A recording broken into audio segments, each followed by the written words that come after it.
Assalamualaikum warahmatullahi wabarakatuh. Semoga kalian semua dalam keadaan sehat semua.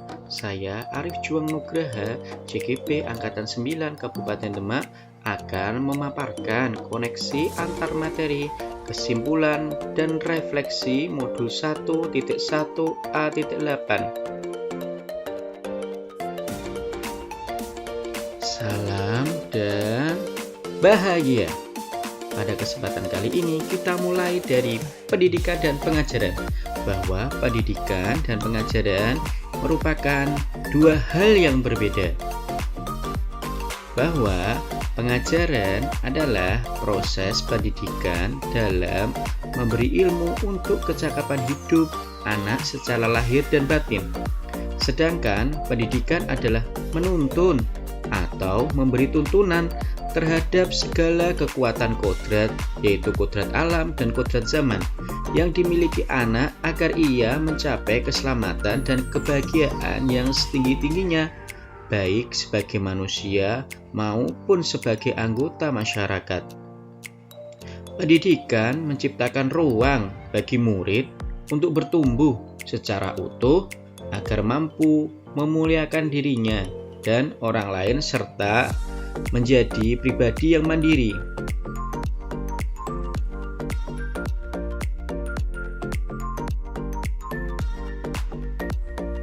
Sebelum saya mempelajari modul 1.1 mengenai pemikiran filosofi Gadjar Dewantara, pembelajaran yang saya lakukan yaitu transfer materi pelajaran.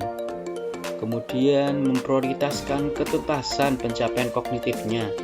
Jadi kemampuan yang lain tidak saya prioritaskan karena saya hanya melihat nilai dari aspek kognitif siswa.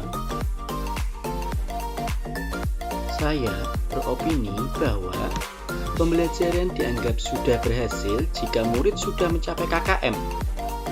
Bagi saya, KKM itu dulu adalah segalanya. Murid hanya dianggap sebagai objek pembelajaran karena saya menggunakan pembelajaran yang berpusat pada guru atau yang disebut teacher center. Hal yang lainnya adalah saya tidak memperdulikan apakah murid sudah paham terhadap materi atau belum, karena saya sifatnya hanya mengejar materi untuk diselesaikan. Selanjutnya yaitu hanya meminta siswa untuk menghafal materi pelajaran.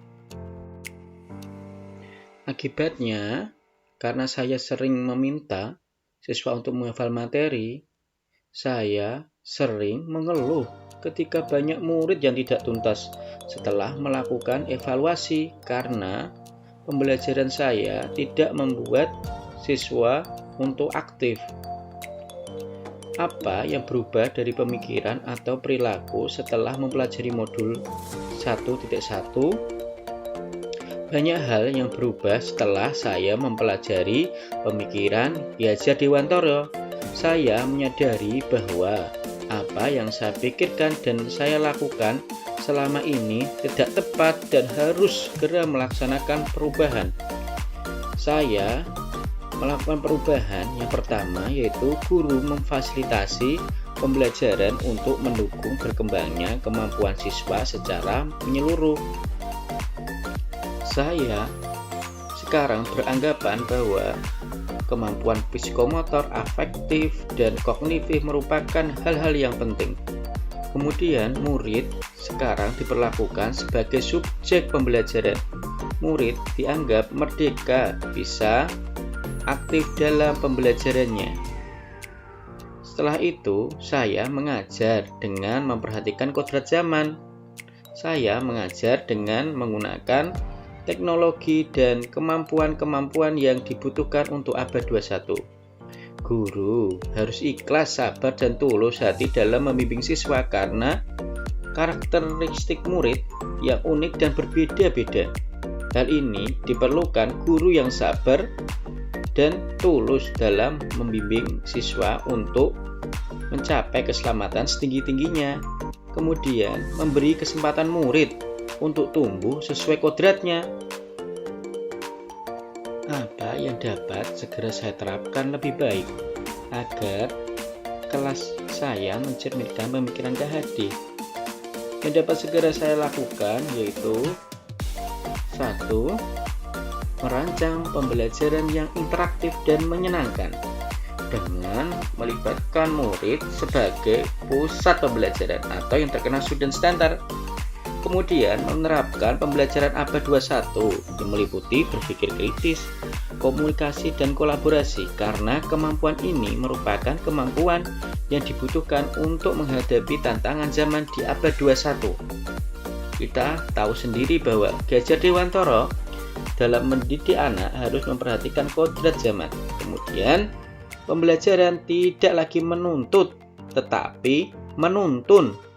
Hal ini dikarenakan setiap siswa sudah memiliki bakat sendiri-sendiri. Setiap anak memiliki keunikan sendiri-sendiri dan sudah selayaknya guru mengajar sesuai kodrat alam mereka dan kodrat zaman. Semoga video ini bermanfaat bagi kita semua. Salam dan bahagia. Wassalamualaikum warahmatullahi wabarakatuh. Sampai jumpa pada pertemuan selanjutnya.